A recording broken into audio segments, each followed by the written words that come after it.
Ini mesin cuci saya ini sedang telanjang. Biasanya kan saya tutup ini, tapi karena saya lagi mencuci, ini khusus pemakaian saya sendiri ya, sambil ngebul di sana. Jadi saya duduk di toilet ini ya, bukan berarti saya itu mengeluarkan sesuatu, tapi melainkan kadang duduk di sini juga ngotes dan juga nyuci barang-barang saya ya, contohnya handuk, kaos kaki dan cawet dicampur jadi satu. Lak gila nih todul. Halo, assalamualaikum warahmatullahi wabarakatuh. Jumpa lagi bersama saya Joy Skylight. Tul kuntul kuntul kucul.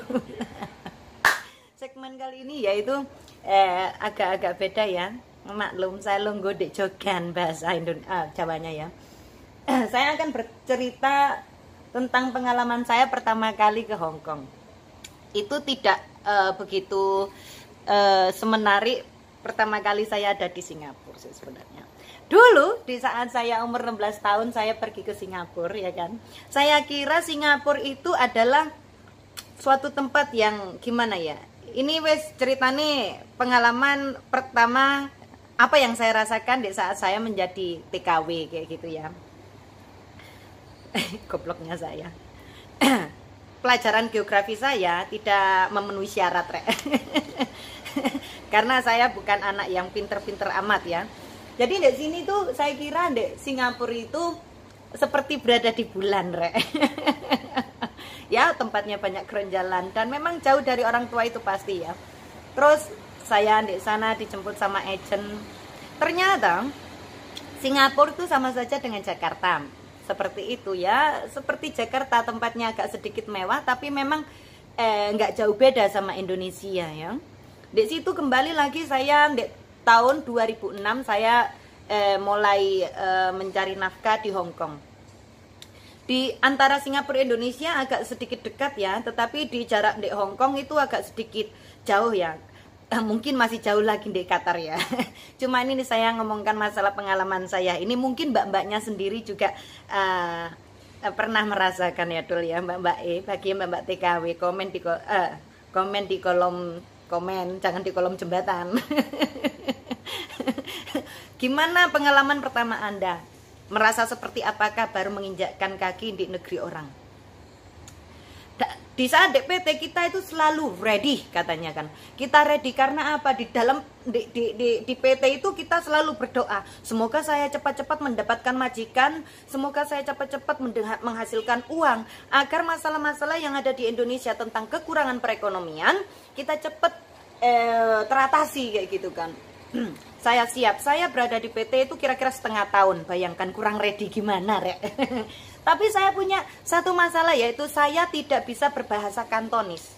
Kok bisa mbak? Dan saya mengira saya di sini bisa ngomong bahasa Kantonis. Itu pun baru belajar 4 tahun yang lalu. Kira-kira 4 tahun yang lalu karena saya selama ini bekerja dengan orang Hong Kong tapi berbahasa Inggris.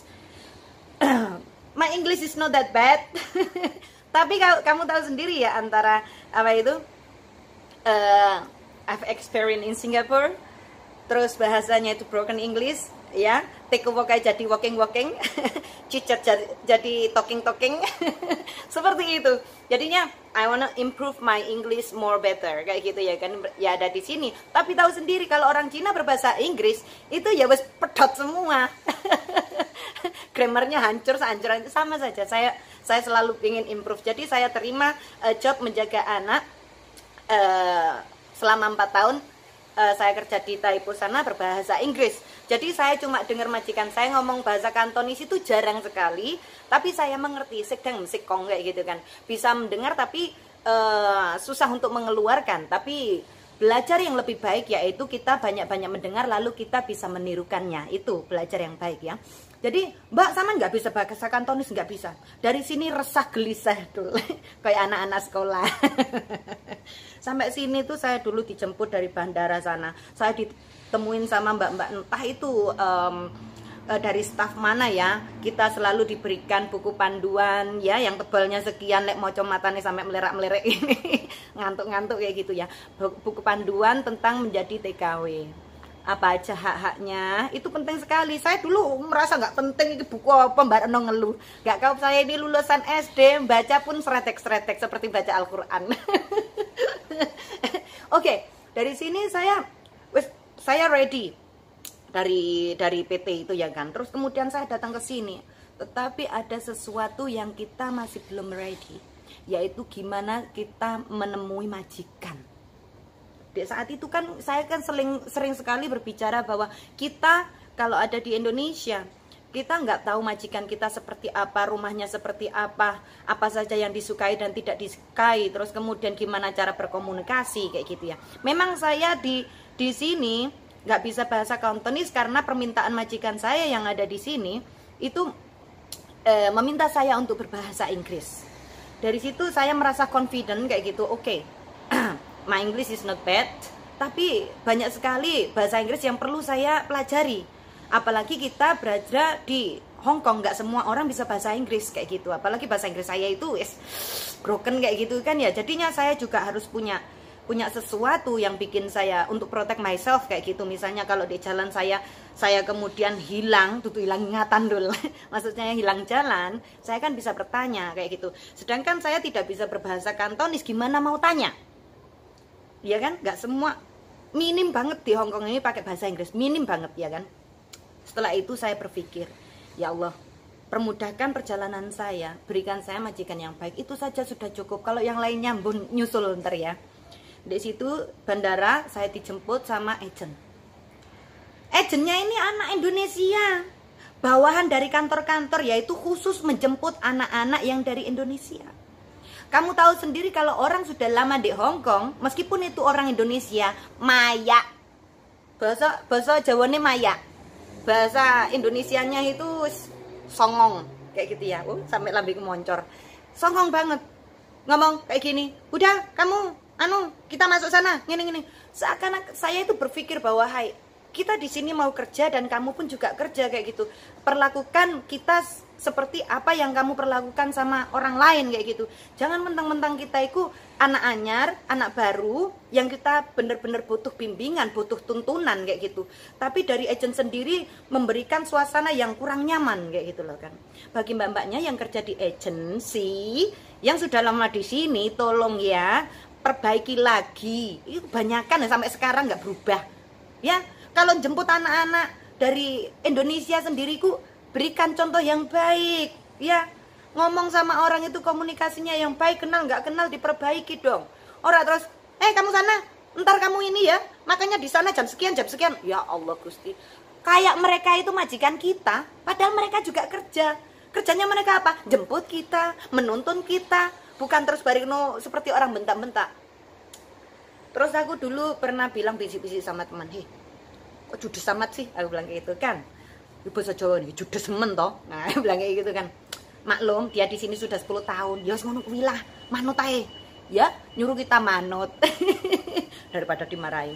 Pernah ada satu teman saya itu memang mengeluarkan kata-kata karena dia X kayak gitu ya, X dari Hong Kong sendiri kan. Ya nggak semestinya kita diperlakukan seperti itu loh Mbak ya, yang bagusan dikit gitu Mbak. Apa? Kamu itu apa? Wah, langsung disembur ngablur kayak gitu. Wah, kayak gitu. Terus aku berpikir, ya Allah, kok yang ini melas jadi anak anyaran kayak gitu loh, ya kan. Terus kemudian saya berpikir lagi, iya, bagi mereka yang XX kayak gitu, X Hong Kong, X mana yang pernah kerja di luar negeri, itu sesuatu hal yang harus memberikan kita contoh pada adik-adiknya, entah itu lebih tua atau lebih muda, tapi kan adik-adiknya yang belum pernah kesini, berikanlah contoh yang baik kayak gitu ya. Jangan mentang-mentang kamu kerjanya di kungsi atau di kantor, jadi kamu semena-mena kayak gitu loh. Ini benar-benar saya tujukan omongan saya ini kepada mbak-mbaknya yang biasanya jemput TKW di bandara itu ya. Terus kemudian kita di situ setelah kita masuk saya dulu masih ingat langsung dimasukkan di imigrasi Wancai ya untuk pembuatan KTP sementara. Itu ya Allah, kita itu cuma 6 orang, saya masih ingat teman saya 6 orang. Lek bentak, kamu sana loh, kamu nggak dengar? Ya saya nggak dengar, nama saya ya nama saya Siti kayak gitu kan. Tapi kan kadang-kadang orang Hong Kong kalau kan nama kita Siti bahasa Inggrisnya Sitai atau Saiti kayak gitu kan ya. Jadi nggak kebiasaan denger jeneng Saiti punyanya siapa. Tapi sekarang alhamdulillah dari imigrasi sendiri tahu kalau Siti itu memang Siti bacanya ya, bukan Saiti kayak gitu kan ya. Kita nggak tahu. Terus kemudian saya di situ difoto jebret mak ndas tok ngene iki lho rek. Oh welek. Salah wes elek difoto welek pisan. Itu jadi KTP saya. Sedangkan KTP di sini tuh 1 kali seumur hidup, rek. Nggak bisa dirombak ini muka. Dari situ, oke. Setelah saya dikirim dari imigrasi, kita mendapatkan surat lembaran itu kira-kira 2 minggu atau seminggu. Mungkin sekarang seminggu, kalau dulu saya 2 minggu ya kan. Nah itu saya dikirim ke yang namanya boarding house. Boarding house itu apa mbak? Boarding house itu tempat pengumpulan mbak-mbaknya yang dari Indonesia untuk dikumpulkan di suatu ruangan yang di bawah naungannya agensi kita ya untuk beristirahat. Contohnya misalnya sebelum kita diambil majikan biasanya kita ngurus ke imigrasi, ngurus ini dan itu, kemudian paper-papernya, atau memang untuk kita beristirahat selama sehari atau 2 hari sebelum diambil majikan kita sampai sini di medical lagi kayak gitu, jadi butuh waktu. Jadi kira-kira saya di situ 2 atau 3 hari, saya agak sedikit lupa ya kan. Di situ saya nangis rek. Di sini saya bener-bener nggak punya saudara, ya, nggak punya duit sama sekali. Saya diperbolehkan keluar malam itu pun dengan anak yang sudah X di situ, yang sudah apal area kos WB. Saya kan dulu di kos WB ya. Saya melihat kos WB ku indah sekali rek, indah sekali, bener. Saya pengen keluar tapi masalahnya ngaplo, saya pengen merasakan jajanan Hong Kong, tidak sabar sekali, tapi duit gak ono. Mung nyawang saja. Dari sini saya merasa saya nggak punya saudara di sini. Kalau bila ada sesuatu terjadi pada diri saya, nggak tahu saya harus minta tolong siapa. Pikiran saya dari kecil itu saya independen, saya harus bisa menolong diri saya sendiri. Apapun yang terjadi jangan sampai orang Indonesia mengerti apa yang sedang saya lakukan di sini, apa yang sedang terjadi pada diri saya. Saya itu berharap seperti itu, tapi setidaknya saya itu ada bantuan dari teman atau saudara. Tapi saya nggak punya teman, nggak punya saudara. Semakin hari pertama teman saya yang satunya kan 6 orang ya, saya diambil majikan, saya kok gak diambil, apa saya kurang apa itu maksudnya kurang ready atau kayak gimana, karena muka saya masih kecil, umur 18 tahun rek ya. Jadi saya takut majikan saya itu mengira saya masih anak kecil kayak gitu. Sedangkan di situ kan ya ready nggak ready harus ready. Setelah itu saya masuk rumah majikan, alhamdulillah saya dipecat selama 4 bulan. Setelah 4 bulan di sana, karena kita miskomunikasi rek. Karena apa? Majikan saya meminta saya berbahasa Inggris kayak gitu ya kan. Tapi ternyata itu untuk melatih anaknya agar terbiasa kalau mau ngomong sama saya atau minta bantuan saya itu pakai bahasa Inggris kan. Orang sini kadang-kadang itu suka sama bahasa Inggris tapi susah untuk mengajarkan kepada anaknya. Jadi mereka mengira hire saya di situ, saya nggak bisa bahasa Kantoni sama sekali. Terus kemudian saya tidak akan mengerti apa yang mereka omongkan selain mereka ngomong bahasa Inggris kayak gitu kan. Ternyata enggak. Jangankan anaknya, mboknya sendiri enggak ngomong bahasa Inggris. Jadinya saya miskomunikasi di situ. Nah, disinilah saya beri sedikit poin kepada kalian ya, bahwa kita memang benar-benar harus mengetahui bahasa orang lain di mana tujuan kita bekerja tersebut. 1. Yang kedua, ini tentang kejujuran. Kenapa saya dari dulu itu memegang teguh tentang kejujuran? Tapi sebenarnya saya orangnya nggak jujur-jujur amat dulu. Dulu tuh majikan di sini paling benci kalau ada CC-nya bawa HP. Sedangkan dari dulu saya kesini tuh kosong, ngoplong-ngoplong, nggak ada HP. Saya mau telepon emak saya nggak bisa karena saya nggak punya duit kayak gitu untuk beli kartu. Saya nggak punya HP, tetapi ada di saat saya minggu ketemu orang baik saya itu di situ, saya dibelikan HP dul, yang harganya nggak murah zaman dahulu, 2000 zaman dulu kala 2000 seakan-akan 4 jutaan. Zaman dulu saya dibelikan HP dengan cuma-cuma. Yang penting kalau libur saya selalu bersamanya. Ngono loh. Karena dia merasa kesepian kayak gitu. Tapi bukan berarti seperti teman yang kayak gimana, enggak, karena kayak saudara, seperti ada magnet kayak gitu loh. Dia itu seperti kakak saya diberikan. Tapi karena saya enjoy dengan HP tapi singitan. kita harus bersembunyi. Zaman dulu nggak boleh, majikan juga ada mbak-mbaknya ya yang punya HP itu harus taruh di depan biar tidak mainan HP. Ntar kalau malam jam 10 malam, jam 12 malam baru dikasih HP kita. Bagi mbak-mbaknya yang pernah merasakan hal ini ya, saya boleh pegang HP ini aja di saat setelah saya lulus dari 2 tahun. Nah, dari sini saya tidak jujur sama majikan saya. Menanyai saya, kamu punya HP ya? Sepertinya kamu punya HP. Saya bilang tidak. Dari sini majikan saya nggak suka, padahal saya cuma ngomong tidak kayak gitu ya. Majikan tahu kayak saya punya HP, dan saya pikir itu bukan suatu hal yang gimana ya, nggak ngaruh sama kerjaan saya. Tapi majikan saya nggak suka dengan tidak jujurnya saya. Saya kerjanya oke loh, sampai dipasang CCTV saya nggak tahu. Ternyata mereka bilang, oh iya kamu kerjanya bagus, cuma satu saya nggak suka. Saya dulu pernah ditipu ini itu, mungkin dari trauma majikan sendiri yang tidak mentoleransi tentang kata bohong.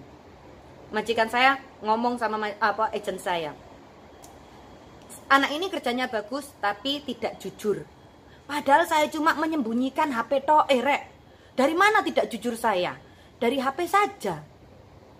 Ternyata majikan saya itu no, bagi orang yang berbohong kayak gitu. Lah dari situlah saya bisa belajar, karena memang apapun yang terjadi kalian harus jujur. Jujur kunci segalanya kayak gitu. Jadi kejujuran ini memang nggak mudah untuk menanam diri kita tentang kejujuran ya. Tapi kadangkala memang kejujuran itu lebih baik ya kayak gitu kan. Mecah no piring misal kalian takut, ngomong saja sama majikan. Kalau suruh ganti-gantilah, nggak masalah, daripada kalian dimarahin. Mbok maaf aku tadi nggak hati-hati, aku mecahin piring ini, di mana belinya mbok, saya bener-bener minta maaf mbok, saya lain kali nggak saya ulangi, mungkin saya agak grogi atau mungkin saya kesusu atau mungkin apa. Berikanlah alasan yang sesuai kayak gitu loh kan. Karena apa, kita kerja di sini tidak punya kesalahan pun nggak mungkin. Bahkan saya sekarang itu selama 2 tahun mungkin saya sudah memecahkan, di sini 3 tahun saya memecahkan mangkok 2. Nah itu sudah sedikit. Kalau mbak-mbaknya yang baru itu ada kemungkinan kurangnya hati-hati mungkin, tapi kita harus jujur aja, nggak masalah kok. Ada majikan yang bisa menerima, kalau memang nggak diterima beli saja. Maaf mbok, bukannya kayak gimana, kalau memang nggak terima saya ganti. Tapi kelamaan seperti itu ganti-ganti terus ya kenaan majikan itu, ya kan? Konsultasi sama agennya atau konsultasi sama orang, misalnya kayak aku kok disuruh ganti sama majikannya. Kita boleh ganti barang majikan nggak boleh lebih dari $500 ya, atau sekarang mungkin turun $300. Saya kurang paham tentang masalah ini karena saya nggak pernah ganti punyanya majikan. Cuman ya apapun yang terjadi itu kita harus jujur ya. Jadi sekianlah cerita saya. Jadi moralnya yaitu siap nggak siap, apapun yang terjadi, mbak-mbaknya semoga mendapatkan majikan yang baik, yang misalnya dari Indonesia kayak gitu kan. Kita sama-sama mendoakan mereka agar sukses ya dari sini sampai pulang nanti ya. Pokoknya kuatkan hatinya. Misalnya ada contoh yang jelek-jelek, buangan, kita perbaiki diri kita sendiri gitu aja ya. Karena apa, yang bisa membantu diri kita hanya kita sendiri. Nah kalau mau curhat sama yang kuasa saja.